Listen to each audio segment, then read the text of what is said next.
Bonjour, nouveau numéro de Pourvu que ça dure, l'émission qui rend l'éco responsable sur Public Sénat. Aujourd'hui, on s'intéresse au bilan économique de Donald Trump un an après son retour à la Maison-Blanche. Alors, si le président américain qualifie la situation économique de succès retentissant, les chiffres et les faits vont-ils pour autant dans le même sens? Les Américains ont-ils raison ou tort de juger négativement sa politique économique? Réponse avec notre invité spécial Florence Pisani, chef économiste chez Candriam. Bonjour. Bonjour. Et merci d'être avec nous sur Public Sénat. Aujourd'hui, question assez simple. Est-ce que l'économie américaine se porte mieux ou moins bien qu'il y a 12 mois, au moment où Donald Trump revenait dans le bureau ovale? Alors, il faut faire un tout petit retour en arrière. Je crois qu'il faut rappeler qu'avant son arrivée dans le bureau ovale, les fondations de l'économie américaine étaient relativement solides. C'est une économie qui créait 170 000 emplois par mois. L'inflation était un peu élevée, mais elle était en train de décélérer. Et donc, les bases étaient relativement solides. On a aujourd'hui une économie qui continue à tourner. Les chiffres de croissance restent relativement bons. Mais on commence à voir des brèches, ou en tout cas des fondations qui commencent à être un peu ébranlées. Il y a un arrêt des créations d'emplois. Faut rappeler que... On est passé de 170 000 en 2024 à 50 000 en 2025 en moyenne par mois. Donc exactement. Divisé par 3, c'est un gros freinage. Moins de 50 000, il y a quasiment plus en fait d'offres d'emploi. Il y a un arrêt des recrutements, mais il n'y a pas de licenciement. Donc ça fait peu au total de création d'emplois, mais c'est quand même un gros coup de frein. Et ça, les Américains le ressentent. Deuxième élément, l'inflation, elle était sur une tendance de décélération. Elle a arrêté de décélérer. Et les droits de douane, c'est en train de recréer un peu d'inflation aussi. Les salaires qui avaient fortement progressé sont plutôt en train de décélérer. Et puis, il y a toute une catégorie d'Américains, et on y reviendra sûrement, qui ont pas mal de vents contraires. Il y a une hausse pour un certain nombre d'Américains des coûts de la santé, qui est en train d'arriver en janvier. Il y a un certain nombre d'Américains qui font partie des Américains à bas revenus, qui ont des bons alimentaires qui ont été coupés. Il y a une baisse des bons alimentaires, donc c'est vraiment de la survie pour un certain nombre de ménages. On a un taux de chômage pour les Noirs américains qui est monté. Le taux de chômage est un peu monté, mais le taux de chômage de certaines catégories, en particulier celui des Noirs américains et des jeunes Noirs américains, est fortement monté. 1,5 point de hausse. On est passé de 6 à 7,5%. Et donc tout ça, c'est quand même des fondations qui ont quand même été un peu choquées, malgré un chiffre de croissance qui finalement résiste. Parce que le chiffre de croissance, mais il est hallucinant, autour de 3,5 à 4% en rythme annuel, à la fois au deuxième et au troisième trimestre. Et on parle d'un quatrième trimestre qui serait, on n'a pas encore les chiffres, aussi très très fort, excellente performance. On met ça à son crédit, à Donald Trump, ou pas? Alors, il faut faire attention, parce que le chiffre du premier trimestre, il avait été négatif. Et donc, il y a eu beaucoup d'importations en début d'année, beaucoup moins en fin d'année, puisque les entreprises ont puisé sur leur stock pour répondre à la demande.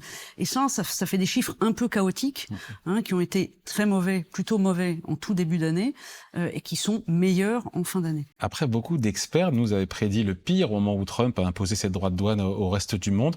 Finalement, on voit bien, l'économie américaine ne s'est pas contractée et l'inflation n'est pas hors de portée, hors de contrôle. Complètement d'accord. Beaucoup de gens attendaient une récession. Vous avez annoncé une récession. Nous, on n'y croyait pas. D'abord, il y a de l'inertie. On avait une économie qui était relativement solide.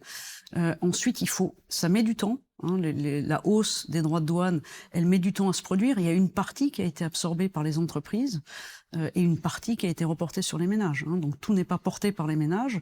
Et puis il faut se rappeler du gros mouvement de stock de début d'année. Les entreprises ont importé, se sont dépêchées d'importer avant la hausse des droits de douane. Et là, elles déstockent. Et donc il va y avoir un deuxième temps où les entreprises vont se poser la question, soit de monter leur prix, soit d'écraser leurs marges pour essayer de continuer à écouler leurs produits. Donc on n'a pas vu encore complètement les effets des droits de douane sur le consommateur américain. Mi-décembre, le président américain a vanté à la télévision les résultats de sa politique économique. Il faut dire que c'est nécessaire parce que sa cote de confiance s'est dangereusement affaissée en matière d'économie. Pour Ipsos Reuters, 58% des Américains désapprouvent son action en matière d'économie.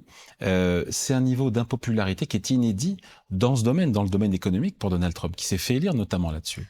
Oui, c'est un niveau d'impopularité qui est tel qui commence à annoncer énormément de mesures pour essayer de soutenir le pouvoir d'achat. On est rentré sur les 3 dernières semaines dans un concours Lépine où on annonce des mesures pour l'accessibilité au logement, des mesures éventuellement pour redonner du pouvoir d'achat aux ménages. On a parlé d'un chèque de $2 000. On a parlé d'interdire des achats par les investisseurs institutionnels d'immobilier pour faciliter l'accès au logement aux plus jeunes. On a parlé de faire acheter des prêts hypothécaires, des mortgages, des titres hypothécaires par Fannie Mae, Freddie Mac pour faire baisser le niveau des taux. Donc on est Ce sont des promesses ou Beaucoup sont des promesses. Il y aura quelques réalisations. C'est une année d'élection aussi aux États-Unis. C'est une année électorale, c'est une année dans laquelle il est obligé, il va essayer de regagner en particulier le vote populaire, parce que dans la baisse du soutien des ménages, il est en train de perdre le vote populaire. Et il en a besoin pour continuer à gagner les élections.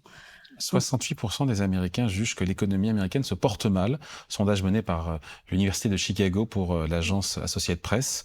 Ils ont tort ou raison, les Américains, d'être mécontents de sa politique économique? Bon, ça dépend si on est classe moyenne, classe supérieure. Il y a toute une partie qui a assez raison d'être assez mécontent. Il y avait des créations d'emplois, il n'y en a plus. Donc si vous êtes un jeune, vous avez du mal à vous insérer sur le marché du travail. Il y avait un pouvoir d'achat qui finalement se portait bien.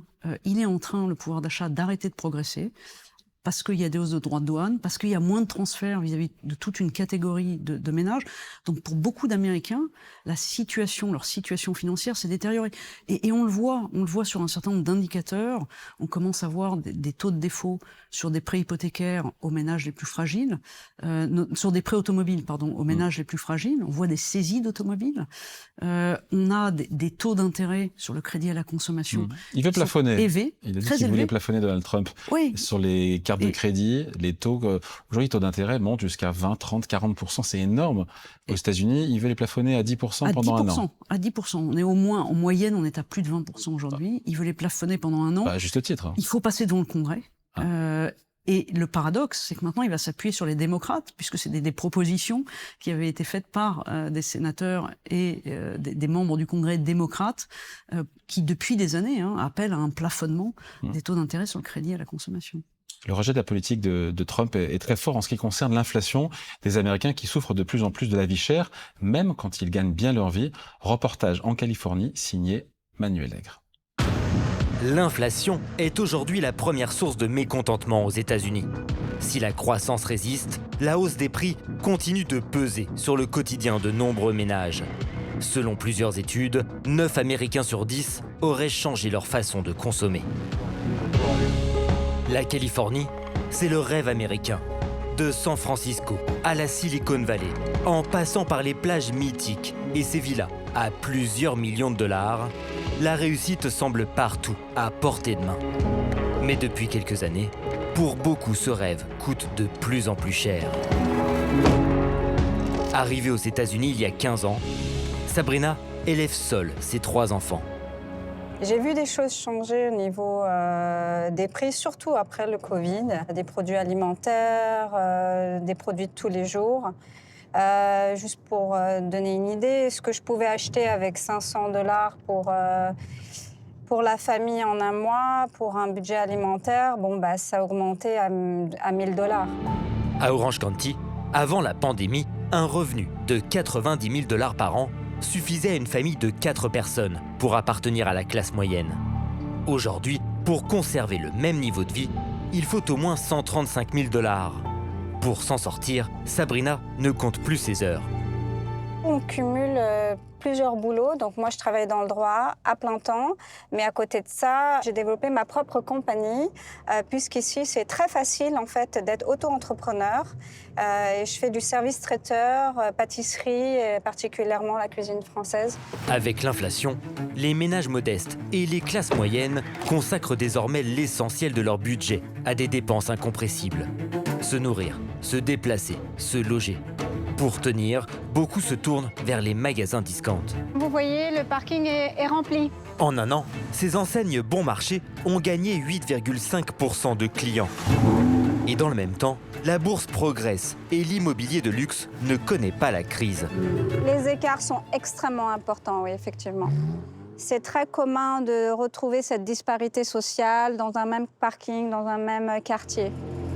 Ici, ce supermarché est réputé pour ses prix bas. Les promotions sont omniprésentes. Les étiquettes attirent l'œil. Selon Sabrina, pour rester compétitif, il y a une explication. Ce qui est particulier, c'est qu'on n'a pas forcément des rayons extrêmement bien présentés. On va dire les fruits et légumes sont un peu à l'arrache. Il n'y a pas forcément un grand service à la clientèle. Tout est un peu entassé, il faut chercher. Donc, il faut toujours bien regarder ces fruits et légumes. Alors, dans les autres boutiques, on peut trouver une botte de persil à 1,99 $. Là, on en a 3 pour 1. Il faut connaître un peu ces produits, il faut connaître les différents magasins. Et puis, avec le temps, on devient un peu un expert. Pour beaucoup d'Américains, la vie devient plus chère. Dans ce contexte déjà tendu, les droits de douane ont accentué la pression sur le pouvoir d'achat. Pour les produits, par exemple, importés, on est dans le rayon de la confiture ici. Il me semblait que le pot de confiture était aux environs de 5 $. Aujourd'hui, vous avez à 7,99 $. C'est une grosse différence. Un calcul permanent, une adaptation quotidienne dans une Amérique où l'économie tient, mais où tout le monde n'avance plus au même rythme.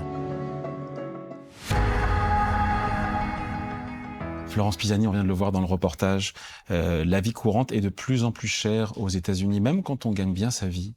Oui, alors tout n'est pas Donald Trump. Faut mettre les choses en perspective. Pendant la pandémie, on a des prix qui sont fortement montés. Je vous donne un exemple. Depuis 2020, on a par exemple les prix de la viande qui sont montés de presque 50%. Le prix du café est monté de 50%. Mais ce que constatent les Américains, c'est que la promesse qui avait été faite par Donald Trump, que ces prix allaient rebaisser, il la tient pas. C'est-à-dire que les niveaux des prix continuent de monter, en particulier sur des produits qui sont relativement visibles. Donald Trump qui demande aux Américains de lui laisser un petit peu de temps, de lui accorder du temps, plus de temps pour faire chuter les prix. Oui, on voit pas bien comment il va faire chuter les prix. Alors, une fois que l'effet des droits de douane sera passé, effectivement, on aura des hausses de prix qui seront plus modérées. Je pense que pendant encore un petit moment, on va voir des prix. C'est difficile de voir les prix rebaisser. Ils vont pas rebaisser. Ouais. Ils vont peut-être monter un peu moins vite dans un an. Ouais. L'inflation qui reste élevée, mais la consommation américaine, des Américains reste dynamique. Il n'y a pas une contradiction là? Alors, elle est très tirée par la consommation des ménages les plus aisés. C'est ça, quand vous regardez, si vous regardez les ventes de voitures, il y a plus de la moitié des ventes de voitures qui tiennent aux ménages qui gagnent plus de 150 000 $. En 2019, dans les ventes de voitures, ces ménages représentaient le tiers des achats de voitures. Donc il y a une augmentation dans la consommation, dans la dynamique de consommation, de la part de la consommation des ménages les plus aisés. Donc une économie américaine qui tourne de plus en plus à deux vitesses, avec des Américains qui sont aisés, qui ont profité peut-être de la hausse de Wall Street, des marchés financiers, des baisses d'impôts de Trump aussi, et de l'autre côté des moins aisés qui supportent les droits de douane et qui se serrent la ceinture. C'est une économie qu'on appelle en K, c'est ça, avec à deux vitesses? Alors à deux vitesses pour plusieurs raisons, et c'est la même chose en fait pour la dynamique de l'investissement. Si vous regardez l'investissement aux États-Unis, on voit beaucoup d'investissements dans l'intelligence artificielle, et dans le reste de l'économie, il n'y a pas de progression de l'investissement. Donc là aussi, elle est à deux vitesses, mais elle est à deux vitesses aussi sur la consommation. Et ce qui est inquiétant, c'est le ralentissement de la dynamique de création d'emplois. Et c'est ça qui donne une fondation un peu plus fragile à cette dynamique de croissance. C'est que si demain, la bourse a tendance à progresser moins vite, voire si elle se mettait à baisser, le risque à ce moment-là, ce serait de voir des licenciements et donc des destructions d'emplois, cette fois-ci, se matérialiser. Avec une situation, encore une fois, des classes populaires américaines qui se dégradent. Qui se dégradent avec, en plus, un certain nombre d'entraves. Si vous regardez les prêts étudiants, les remboursements avaient été suspendus sous Joe Biden, ils reprennent. Et dans la loi, il y a des saisies sur salaire. Donc les étudiants qui n'ont pas remboursé leurs prêts vont voir leur salaire saisi. On commence à voir des défauts sur les prêts automobiles des ménages qui gagnent le moins. Des ménages donc ça craque, ça commence à... Donc il y a des signes de tension financière pour les ménages, et c'est là les signes de difficulté. Et c'est là aussi que Donald Trump perd dans le vote populaire. Perd des voix. Il a perdu aussi beaucoup auprès des électeurs noirs américains. Si vous regardez, il y a, je crois, une baisse de popularité. Il perd 60 points dans certaines catégories, auprès de certaines catégories de ménages. Il a promis, Donald Trump, on l'a dit, un chèque de $2000 à tous les Américains, sauf les gens à haut revenu, je le cite. C'est une façon de répondre évidemment aux électeurs pas contents par l'évolution de leur pouvoir d'achat. Il y a les élections de mi-mandat qui arrivent. Est-ce que ce chèque verra le jour? Comment il est financé? Alors d'abord, ça coûterait très cher. Ça mesure de donner un chèque de $2000. Alors, même si on exclut les très hauts revenus, ça dépend où on fixe la barre. Si on met tous les Américains, ça coûte 600 milliards. Donc si on met la moitié des Américains, c'est quand même 300 milliards. Aujourd'hui, ce que rapporte les droits de douane aujourd'hui, 300 milliards alors, sur un an. en rythme annuel, sur un an. Ouais. C'est-à-dire, il faudrait qu'ils continuent à collecter des droits de douane à ce rythme-là. Et ça permettrait de le financer, mais ça dégraderait l'équilibre budgétaire. Parce que faut rappeler que il a voté une grande et belle loi budgétaire dans laquelle... C'est comme ça qu'elle s'appelle. C'est comme ça qu'il l'appelle. Oui. Alors, certains sont mauvaise langue et disent elle peut pas être grande et belle à la fois, ce qui est pas complètement faux. Donc, c'est une grosse loi budgétaire et dedans, il y a effectivement, sur 10 ans, il y a 3000 milliards, plus de 300 milliards par an, de recettes liées aux droits de douane qui permettent de maintenir le déficit public à 6 points de PIB. Si on enlève ces recettes, ce qui est déjà énorme, parce que nous, en France, à 5%, on se dit qu'on est trop endetté, qu'il y a trop de déficit. Eux, ils sont à 6. Eux, ils sont à 6 pendant 10 ans. Donc, il n'y a pas du tout de trajectoire de rééquilibrage pendant les 10 prochaines années. Personne ne vient les embêter. Et pour l'instant, ils ne sont pas embêtés. Et donc, si vous enlevez les droits de douane, vous détériorez l'équilibre à 7. Donc, si vous commencez à les redistribuer, vous avez un autre problème qui est celui de l'équilibre budgétaire. Dit autrement, il a fait beaucoup de promesses, et il y avait les 3 de Bessent, 3% de croissance, 3% de déficit budgétaire et 3 millions de barils par jour. Il peut pas tenir toutes ces promesses en même temps. On le disait, le gros moteur de l'économie américaine en ce moment, ce sont les investissements dans l'intelligence artificielle qui contribuent de plus en plus à la croissance. Reportage toujours en Californie avec Manuel Lec. Regardez. 500 milliards de dollars, c'est l'investissement annoncé par les États-Unis pour accélérer le développement de l'intelligence artificielle. Mais ce n'est qu'une partie de l'argent engagé.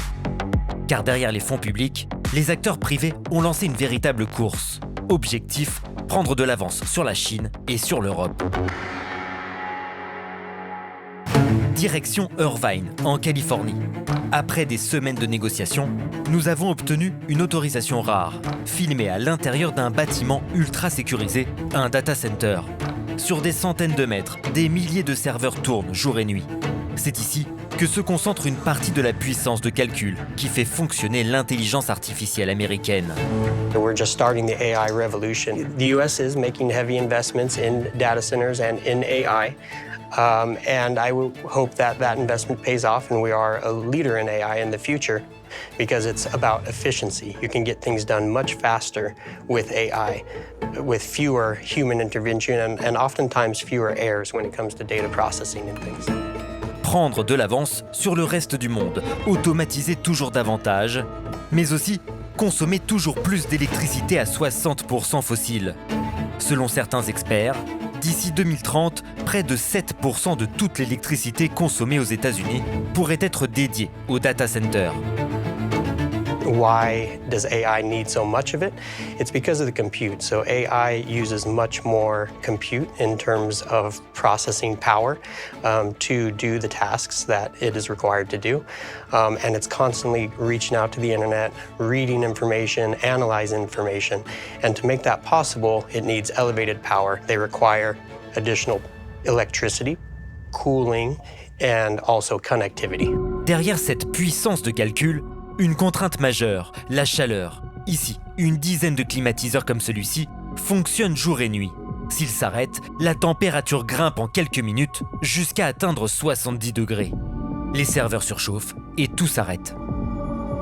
Est-ce que vous pensez que le développement des data centers peut faire grimper le prix de l'électricité pour les Américains ?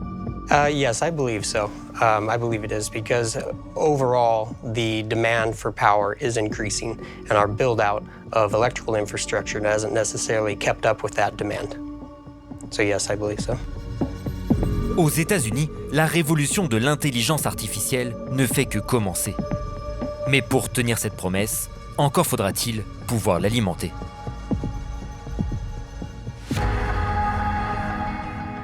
On voit l'engouement, Florence Pisani, pour l'intelligence artificielle, pour les centres de données, les data centers, avec des investissements, on l'a vu dans le reportage, qui sont colossaux, gigantesques. À l'échelle macro, quand on regarde les chiffres, c'est 500 milliards pour l'an dernier, annoncé par les grandes entreprises de la tech américaine, les Meta, Alphabet, Microsoft, Amazon et j'en oublie. Et tout ça croît de 25% par an. Est-ce que ça commence à se voir et avoir un impact macroéconomique sur l'activité aux États-Unis? Alors ça a un impact macroéconomique, il est beaucoup plus faible que les chiffres que vous citez. Quand on regarde la construction de centres de données, c'est aujourd'hui à peu près 50 milliards par an. Et ces chiffres-là, c'est ce qui a été donné par les grands acteurs de la tech. Ils annoncent 500, mais il y a beaucoup dedans, il faut faire attention. Eux, ils annoncent le coût de leurs investissements, mais leurs investissements, ça peut être des ordinateurs, des achats de semi-conducteurs, qui sont parfois des produits intermédiaires pour la comptabilité nationale, parce que c'est importé. Donc on voit par exemple une explosion de l'investissement en ordinateurs, en logiciels. Il y en a une partie qui est importée, donc produit par le reste du monde. Donc il faut juste faire un tout petit peu attention. Quand vous regardez ce qu'apporte l'intelligence artificielle à la croissance, c'est 20%. Les économistes de la COFAS estiment que ces investissements dans l'IA, c'est 20% de la croissance américaine aujourd'hui. C'est pas mal déjà. C'est déjà beaucoup. On n'a pas ça en France. On a des taux de croissance dans ces secteurs-là qui sont de 30, 40, 50%. Donc ça croît très vite, mais c'est relativement petit. Et il faut rappeler que de l'autre côté, Donald Trump a quand même arrêté tout l'investissement dans le vert qui avait été promu par Joe Biden. Donc il y avait avant lui des constructions de murs d'usines aux États-Unis. C'est ce qu'avait fait Joe Biden. Il essayait de réindustrialiser les États-Unis et il avait fait des programmes pour construire des usines à la fois de semi-conducteurs mais aussi de batteries pour des véhicules électriques. Et tout ça, par contre, c'est en train de s'arrêter. Et quand vous regardez le programme d'investissement de construction de murs d'usine, c'était plus de 100 milliards. C'était 120 milliards de dollars supplémentaires qui avaient été investis. Si vous regardez les centres de données, aujourd'hui, c'est 50 milliards. Donc en rythme annuel, on n'est pas sur les mêmes masses. Mais oui, l'investissement en intelligence artificielle, c'est un gros moteur de cette croissance aujourd'hui aux États-Unis. Après ces investissements dans l'IA, dans l'intelligence artificielle, bizarrement, ça stimule peu le marché du travail et peu la consommation. Pourquoi? Parce que finalement, il n'y a pas besoin de... C'est des investissements très productifs. C'est des investissements... D'abord, c'est des il faut les bâtir, il faut les construire. Il faut les construire, mais ça emploie relativement peu de personnes. Une fois que ça tourne. Une fois que ça tourne, on a les centres de données, les ordinateurs, et vous avez besoin de quelques techniciens pour vérifier que tout tourne, mais ça emploie relativement peu de main-d'œuvre.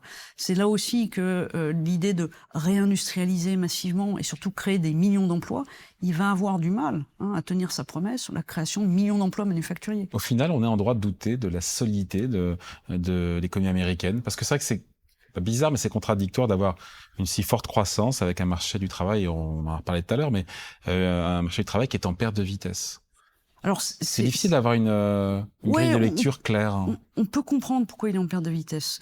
Parce que c'est une économie qui est relativement productive et on voit des gains de productivité. Ce qu'on ne sait pas, c'est si ces gains de productivité sont durables ou cycliques, parce que les entreprises sont dans une position d'attente, elles n'ont pas de visibilité sur les droits de douane, elles savent pas demain si on va pas monter d'autres droits de douane ou en baisser d'autres. Donc il y a quand même de l'incertitude qui conduit les entreprises à être naturellement prudentes. Et puis un deuxième élément, pendant la pandémie, on a beaucoup recruté. Et là, les entreprises digèrent aussi un peu. Donc, et là, pour le coup, rien à voir avec Trump. Et pour le coup, rien à voir avec Trump, et rien à voir non plus forcément avec les gains liés à l'intelligence artificielle. Ceux-là, on les a pas encore vus. S'ils arrivent demain, il y aura un vrai problème, savoir comment employer les gens qui perdent leur emploi. La seule certitude, c'est que la croissance américaine et l'activité là-bas reposent de plus en plus sur une base étroite des consommateurs qui sont riches et l'intelligence artificielle. C'est ça aujourd'hui la réalité. La réalité de cette économie, c'est que c'est une base étroite, c'est quand même une économie qui tourne. On est en campagne électorale, vous l'avez dit tout à l'heure, en tout cas on commence la campagne électorale, et je pense que Donald Trump va essayer en tout cas de tenir cette économie au moins jusqu'à la fin des midterms. Avec plus de pragmatisme. Avec du pragmatisme, il en a toujours eu, parce que rappelez-vous, dans la grande et belle loi budgétaire, il y a toute une partie de coupes budgétaires pour les plus pauvres qui sont reportées à juste après les élections présidentielles. Et il y a toute une partie de mesures de baisse d'impôts qui ont été promises pendant 4 ans, la durée de son mandat présidentiel. Donc il y a toujours eu un peu de pragmatisme dans sa politique. Le bilan au final, 1 an après son arrivée, son retour à la Maison-Blanche, qu'est-ce qu'il emporte ? une économie plus duale, une croissance qui tient, mais une économie qui est quand même de plus en plus duale et dont la solidité repose sur la croissance de la consommation d'une petite fraction des ménages américains. Donc fragile. Et donc fragile. Merci pour cet entretien. Merci à vous, Florence Pisani, chef économiste chez Candriam. Merci. Merci. Voilà, c'est la fin de Pourvu que ça dure, l'émission qui rend l'éco-responsable, l'émission tournée depuis le bivouac de L'Oréal France. Pourvu que ça dure, c'est aussi du replay sur publicsena.fr. À très vite.